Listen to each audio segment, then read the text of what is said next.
Salam Osmania, kembali lagi bersama saya Ricky Muhtar dari OS TV. Dan saya nggak bosan-bosan, dulu mungkin pernah nonton wawancara saya dan Sensei Mark yang sangat produktif di saat pandemi waktu itu ya Sensei ya. Betul. Jadi kita bicara banyak tentang Aikido. Karena jangan sampai karena pandemi ini kita jadi istilahnya apa ya, melupakan segala hal lah istilahnya. Jadi kita ada aktivitas, ada sharing ilmu, dan dapat ilmu yang bermanfaat dari Sensei Mark. Nah sekarang saya berada di dojo Sensei Mark yang ini baru ya Sensei ya dojonya? Sebenarnya nggak baru sih. Nggak baru. Pas lagi baru jadi pandemi. Jadi hitungannya baru sebenarnya gitu. Belum apa ya istilahnya belum rame banget lah. Belum ya. rame banget betul. Iya. Ya. Jadi ini adalah cikal bakal saya juga di Aikido Shodokan sama Sensei Mark langsung. Nah nanti kita tanya nih. Saya akan menanyakan beberapa hal yang mungkin banyak orang tanyakan tuh banyak komen. Jadi pernah ada yang bilang Aikido nggak berfungsi. Aikido useless, atau dalam demo-demonya itu ngapain orang jatuhin diri sendiri gitu kan. Itu sebenarnya gimana sih Sensei? Kembali lagi kalau namanya juga demo, kita mencoba menunjukkan sesuatu ya. Kita nggak mungkin nunjukin segala sesuatu dalam satu demonstrasi, nggak mungkin.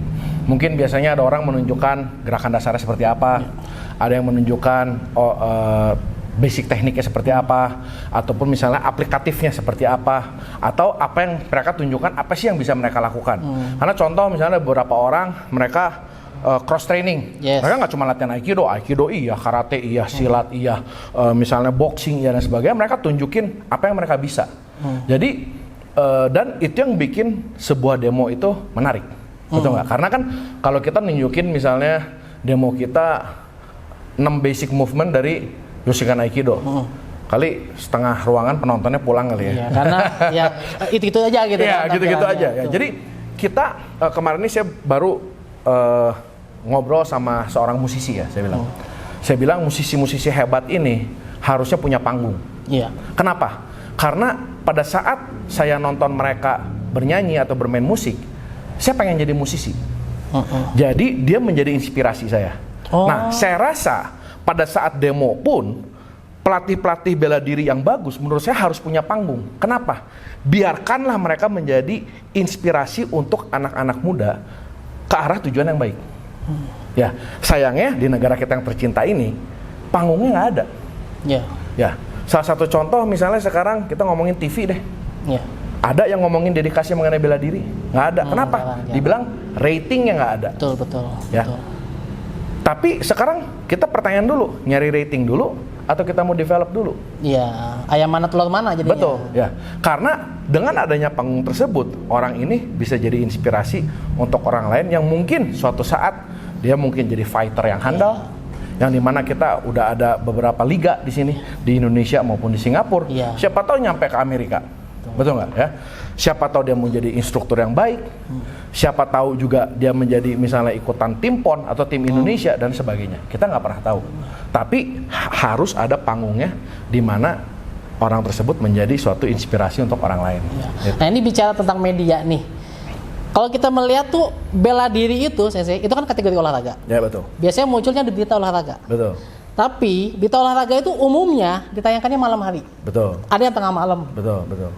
Berita olahraga itu diutamakan mungkin sepak bola, bela diri lain. Bela diri baru muncul di belakang. Betul. Dan gak pernah lebih dari 1 menit. Betul. Jadi itu juga alasan cikal bakal OS TV kenapa mulai hadir dan agar bisa meliput segala kegiatan bela diri yang ada di sini. Betul. Ya, dengan adanya OS TV ini sebenarnya sangat bagus sekali. Ya. Kebetulan dulu waktu saya kecil platform-platform seperti ini nggak ada. Betul kan? Sekarang banyak sekali ya. Dan anggap kata kalau kita TV nggak mau dukung, kita bisa punya channel sendiri. Nggak terlalu pusing sebenarnya itu gitu kan. Nah, dan ya itu dulu saya pernah ngobrol sama satu channel TV ya, dia bilang, sorry kita bukan yang nggak mau mendukung bela diri, tapi bela diri itu mempromosikan kekerasan. Ya, setahu saya bicara sama orang-orang bela diri, nggak ada orang bela diri itu yang keras. Nggak ada. Kenapa? Karena kedisiplinannya pasti tinggi. Ya, pola kita latihan, pola pikir, mentalitas, karakter itu sangat ditempa. Saya nggak pernah ngelihat ada berita kekerasan terjadi karena orang tersebut benar-benar belajar bela diri. Ya, ataupun saya nggak pernah ngedengar ada instruktur-instruktur handal yang tiba-tiba muncul di berita orang tersebut mukulin orang tersebut. Nggak ada. Nggak pernah ada itu. Ya. Itu memang hal yang unik lah ya, terjadi di Indonesia saat ini. Betul. Kemudian lanjut lagi nih, Aikido. Aikido ini kadang-kadang kan tadi udah kita lihat ada sanindori ya, sanindori di mana 3 orang nyerang sekaligus. Tapi kadang-kadang ada orang yang melihat mungkin dia nggak paham. Itu ngapain sih? Cuman diginiin doang jatuh gitu. Sebenarnya apa sih esensi dari latihan yang mungkin kalau orang awam melihat kok semacam magic gini dan banyak jatuhan-jatuhan yang seakan-akan bagi mereka seakan-akan itu dibuat-buat, tapi itu gimana sih? Oke, jadi gini, saya mungkin kasih satu contoh dulu begini ya. Jadi di Aikido itu yang ada namanya Kokyunage. Atau disebutnya breath throw. Breath throw ini sebenarnya artinya kita menggunakan timing orang lain untuk melaksanakan sebuah teknik. Nah, standarnya untuk melaksanakan teknik ini dengan baik, akselerasi yang dilaksanakan oleh Uke, kita tambahin akselerasinya lagi. Jadi contohnya gini Ki, kalau kamu berjalan sekarang dari sini, jalan, tembus, akselerasinya biasa aja. Betul kan? Nah sekarang yang saya melakukan, kamu jalan, saya tambahin akselerasinya. Itu yang disebut Kokyunage. Oke? Nah, kedua, si sanindori ini fungsinya adalah bagaimana kita melatih manuver di menghadapi 3 orang. Jadi orang tersebut itu harus selalu berderetan. Jadi kalau saya menghadapi orang, saya nggak mau menghadapinya begini. Ya, ini berbahaya. Saya mau menghadapinya begini. Karena saya artinya 1 lawan 1. Kalau kamu nggak ada 1 lawan 1, kamu nggak ada 1 lawan 1. Oke?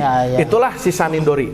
Oke? Nah, pertanyaan selanjutnya, kenapa kalau disentuh kelihatannya kayak mental? Yang tadi Kokyunage, ya. Lemparannya sebenarnya ada di sini. Ya, jadi kalau misalnya kamu melangkah ke arah saya tambahin akselerasinya. Ya. Oke? Ataupun kita ada pukulan ke sini. Tapi pada saat latihan nggak mukul lah tentunya lah ya. Mukul juga. Dengan kontrol, mukul dengan kontrol. Betul, supaya dia tahu. That's the feeling. Iya, betul. Itu, gitu. Ada beberapa kuncian, ada beberapa bantingan. Contoh misalnya kalau, bantingan tersebut kenapa harus jatuh? Sekarang kalau posisinya, sini, ngadep sana. Nah, posisi gini, perlu jatuh nggak? Belum kan? Karena ini settingannya. Tapi anggap kata kalau sekarang saya bawa ke sini, perlu jatuh. Ya, perlu jatuh nggak? Kalau saya makin rendah perlu jatuh nggak? Perlu.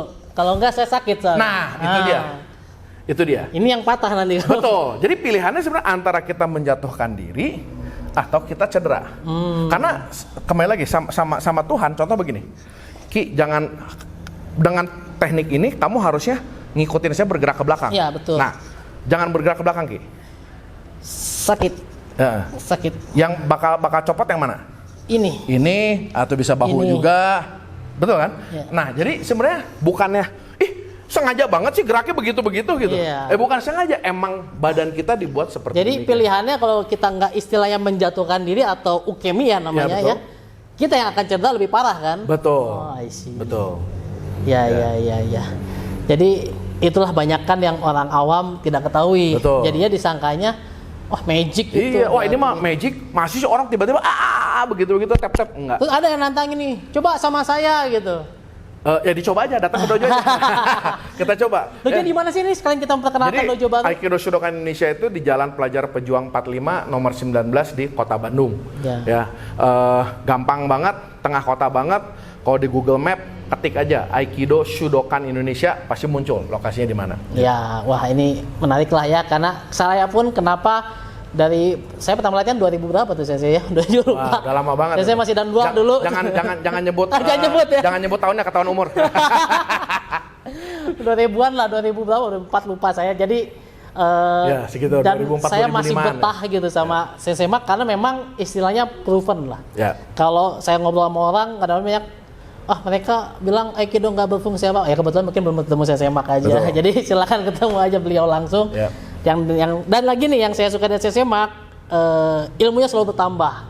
Jadi Terus, kalau nggak ke luar negeri, orang luar negeri yang didatengin gitu kan, kita yang belajar. Dan juga gini, saya punya murid, mereka bikin saya jujur.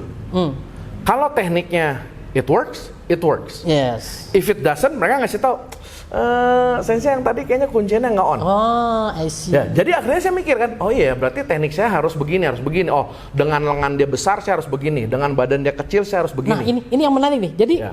Aikido tuh ada semacam apa ya? Trik kalau kita badan kecil lawan orang besar lawan orang kecil, atau ini ada ya? Sebenarnya bukan trik, jadi begini.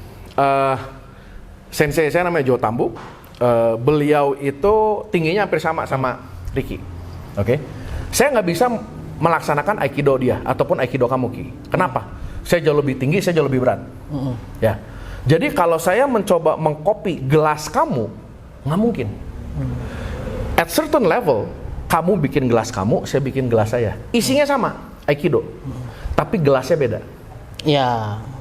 Ngerti nggak? Ya. Nah, ini yang makanya orang suka nanya, Mak, saya tahun depan saya 25 tahun Aikido. Ya. Kenapa nggak bosan-bosan ngerjain Aikido? Enggak. Kenapa? Masih ngebentuk gelas. Ya. Ya, supaya dia keisi air terus kan. Supaya saya ngerti, oh inilah bentukan Aikido saya seperti demikian. Gitu. Nah, sensei saya Joe Tambu yang udah tahun depan dia 50 tahun, itu aja masih ngebentuk gelasnya terus, apalagi kita yang baru 25 tahun. Saya ingat soalnya kalau latihan sama Sensei Joe Tambu di tahun 2000-an sama 2010-an, ada materi yang berbeda atau evolving atau berkembang. Betul, betul. Jadi nggak itu lagi. Jadi saya akan ketemu orang baru dan belajar ilmu baru gitu. betul. Itu yang menarik sih. Gitu. Menurut saya proses pembelajaran berhenti hanya pada saat kita meninggal. Oh. Selama kita hidup, kita masih belajar. Ya luar biasa ya, ini suatu quotes yang sangat baik buat kita semua, Anda semua yang ada di sini ikut menyaksikan. Jadi jangan berhenti belajar, terus berkarya, terus berlatih supaya bisa ketemu ilmu yang itu ya, selalu berkembang terus ya. Betul. Oke, terima kasih Sensei Mark atas waktunya. Terima kasih banyak. Bagi Anda jangan lupa like, comment, dan subscribe. Stay safe and healthy. Subscribe ke OS TV.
Hey!